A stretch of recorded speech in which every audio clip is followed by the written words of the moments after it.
ஆண்டாள் பரமபதநாதனை மங்களாசாசனம் பண்றார். தூமணி மாடத்து சுற்றும் விளக்கரிய தூவம் கமலத் துயிலழவேல் கண்வளரும் மாமன் மகளே மணிக்கதவும் தாழ் திரவாய் மாமீர் அவளை எழுப்பீரோ உன்மகள்தான் உண்மையோ அன்றி செவிடோ அனந்தரோ ஏமப் பெருந்துயில் மந்திரப்பட்டாளோ மாமாயன் மாயவன் வைகுந்தன் என்றென்று நாமம் பலவும் நவிந்தேலோர் எம்பாவாய்.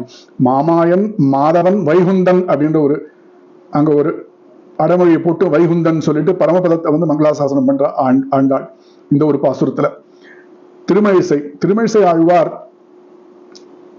பரமபதநாதனை மங்களாசாசனம் பண்ணும் போது அவர் சொல்றது என்னன்னா, நீ அனந்தன் மேல் இருக்க புண்ணிய புருஷன், துளசி மாலை அணிஞ்சிட்டு இருக்க திருத்துழாய் பவித்ரன், பூமியில இருக்கும்போது அச்சாவதாரமா இருக்க, விண்ணில இருக்கும்போது பரமபதநாதனா இருக்க, பெரிய பிராட்டியோட நித்திய சூரியர்களோட அழகாக எப்படி இருக்க, உன்னுடைய பக்தர்கள் கண்ணில் இருக்க, உன்னுடைய பக்தர்களுடைய மனசுல நிறைஞ்சிருக்க.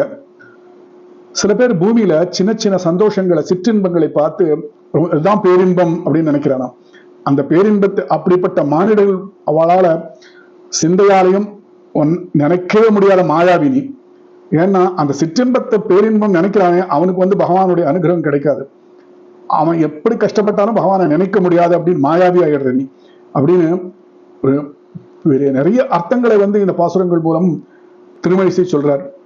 மண்ணுள்ளாய் கொல் விண்ணுள்ளாய் கொல் மண்ணுள்ளே மயங்கி நின்று எண்ணும் அகப்படாய் கொல் என்ன மாயை நின்றமற் கண்ணுள்ளாய் கொல் சேயை கொல் அனந்தன் மேல் கிடந்த எம் புண்ணியா உணந்துழால் அலங்கம் புனிதனே அப்படின்றார்.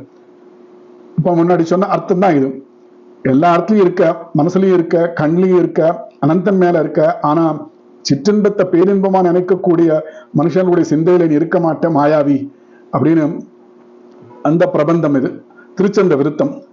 நான்முகன் திருவந்தாதியில திருமழிசை இனி அறிந்தேன் எம்பெருமான் உன்னை இனி அறிந்தேன் காரணன் நீ கற்பவை நீ கற்றவை நீ நற்கிசை நாரணன் நீ நன்கறிந்தேன் நான் அப்படிங்கிறார். எல்லா விஷயத்திலையும் நற்கிசை நாரணா உன்னுடைய சொரூப குண விசேஷங்களை நாராயண சப்தத்தின் மூலமா தெரிஞ்சுட்டேன், திருமந்திரத்தின் மூலமாக தெரிஞ்சுட்டேன் நானும். என்னால அறியப்படாத தத்துவங்கள் நிறைய இருக்கு. அந்த தத்துவங்கள்லாம் நீதான், அறியப்பட்ட தத்துவங்களும் நீதான், வித்தைகளும் எல்லாமே நீ அப்படின்னு தெரிஞ்சுட்டேன். இனி நான் தெரிஞ்சுக்கிறதுக்கு என்ன இருக்கு அப்படின்னா ஒன்னதான் தெரிஞ்சுக்கணும். அறியப்போகும் இதுவரைக்கும் அறிந்ததெல்லாம் நீ, அறியப்போகவும் நீ அப்படின்னு தெரிஞ்சுட்டேன். அந்த அறியப்போகும் தருணத்தை எதிர்பார்த்திருக்கேன் அப்படிங்கிறார் அவர். எல்லாருக்கும் எஜமானமாக இருக்க நீ. அதுக்கு முக்கியமான காரணம் அடிமை இழக்கணும். நான் நான் என்ற ஒரு அகங்காரத்தை இந்த இந்த சரீரமே ரொம்ப சாஸ்வதம் நினைக்கிறேன் பாரு. அந்த அடிமை ஒழிந்தேன் அப்படின்னு என்றேன், அடிமை ஒழிந்தேன் பிறப்புடும்பை ஆன்றோன் அமரர்க்கு அமராமை ஆன்றேன் கடனாடும் மண்ணாடும் கைவிட்டு மேலே இடநாடு காண இனி. அதை விட்டாதான் இந்த உடம்புன்றது எப்பேற்பட்ட இந்த உடம்பு மேல நமக்கு ஒரு பற்று அப்படின்னா, சமயங்களை பல தெரிந்து மாயே நல்லால் தெய்வம் மற்றில்லை என்று உரைத்த வேத செய்யும் பொருளை தெரிஞ்சுக்கணும். அவ்வளவு சுலபம் இல்லை. இந்த உடம்புடைய சரீரத்துக்கு உடம்பும் எவ்வளவு தொடர்பா இருக்குன்னா, ஒரு பெரிய சிஷ்யன், வேதங்கள் அறிந்த ஒரு சிஷ்யன் தன்னுடைய ஆச்சாரியர்கிட்ட ஒரு அபச்சாரப்படுறான். அவருடைய துணியை துவைக்கும் போது மீன் அதுல இருக்கும்போது, மீனை சேர்த்து கசக்கும் போது அந்த ரத்தம் படிந்திருக்கும் அந்த துணியை இருக்கும்போது அதை பார்த்த குருவானவர் அவனை சபிச்சுடுறார், நீ பன்னியா பிறந்துப்போ அப்படின்னு. அவன் ரொம்ப வருத்தப்படுறான், பன்றியா இருக்கணுமா அப்படின்னு சொல்லிட்டு அவ கூட இருக்க சிஷ்யன் கிட்ட சொல்றான், நான் இப்ப பன்னியா பிறப்பேன், இந்த பிறவியை விட்டுட்டு பிறந்த உடனே என்னை கொன்னுடுங்க, கொன்னுட்டா இன்னொரு பிறப்பு கிடைக்கும், அது மூலமா நான் பரம்பரத்துக்கு போகலாம் முயற்சி பண்றேன், எனக்கு பன்னியா இந்த சாபத்தை ஒன்றும் பண்ண முடியாது, அதனால என்னை கொன்னுடுங்க நான் பறக்கும் போது. பன்னியா பறக்கிறான். பன்னியா பறக்கும் போது அவன் அந்த ரொம்ப சந்தோஷமா அந்த சாக்கடையிலையும் அந்த அசுத்த நீர்லையும் குழந்தை குட்டிங்களோட ஓடும்போது அந்த சிஷ்யர்கள் கூட இருந்த முதல்ல இருந்த சிஷ்யர்கள் அடையாளம், குரு சொல்றாரு அடையாளத்தை சொல்லி இந்த பன்னி தான் அந்த சிஷ்யன்னு தெரிஞ்சுட்டு அந்த சிஷ்யர்கள்லாம் அந்த பன்னியை கொல்றதுக்கு வர தடி எடுத்து கொல்லும் போது அந்த பன்றி ஆனது கதறுகிறது, என்னை ஏன் கொல்றீங்க அப்படின்னு அதுக்கு தெரியல. உடனே வேணாம் சொல்றா, நீ சொல்லியிருக்க முன் பிறப்புல இப்படி சாபத்தினால பிறந்திருக்க, என்னை கொன்னுடுங்கன்னு சொல்லியிருக்க அப்படின்னு, அதனாலதான் கொல்ல வந்திருக்கோம் நாங்க அப்படின்றா. உடனே அந்த பன்னி சொல்றது, என்னை கொல்லாதீங்க, எவ்வளவு சொர்க்கம் தெரியுமா இந்த பிறப்பு, இந்த சாக்கடை நீர் அசுத்த நீர்லையும் இந்த என்னுடைய நண்பர்கள் கூடயும் என்னுடைய மனைவி கூடயும் இந்த குழந்தை கூடயும் இந்த சாக்கடையில புரண்டு அனுபவிக்கிறது சொர்க்கம். சொர்க்கம்ன்றால் அது என்ன சொர்க்கம்? இதான் சொர்க்கம், என்னை கொல்லாதீங்கன்றான். அப்படி அப்பேற்பட்ட வேதம் தெரிந்த ஒரு பண்டிதனும் தன்னுடைய சரீரத்தை சாஸ்வதம் நினைச்சுட்டு இருக்க, அதுதான் ஒரு பெரிய ஒரு பாவம்.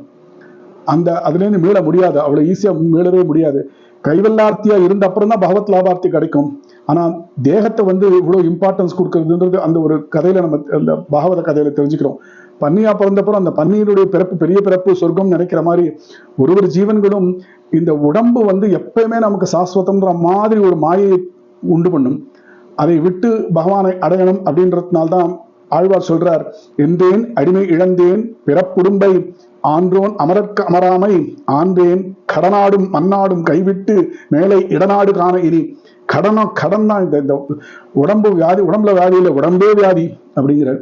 அப்படி இந்த சரீரத்துக்கு நிறைய போஷாக்கு, நிறைய சரீரத்தை நம்ம ரொம்ப காக்கிறதுக்கு பார்க்கும்போது நம்மளுடைய ஆத்மா அனுபவம் நமக்கு ஏற்படாது. ஆத்மா அனுபவம் ஏற்படாம பகவத் லாபார்த்தி அப்படின்னு சொல்ல பகவானுடைய அனுபவமும் ஏற்படாது. அதனால் எனக்கு இந்த உடம்பை, இந்த கடனான உடம்பை விடுத்து உன்னை அடையணும் அப்படின்னு ஆழ்வார் பிரார்த்திக்கிறார்.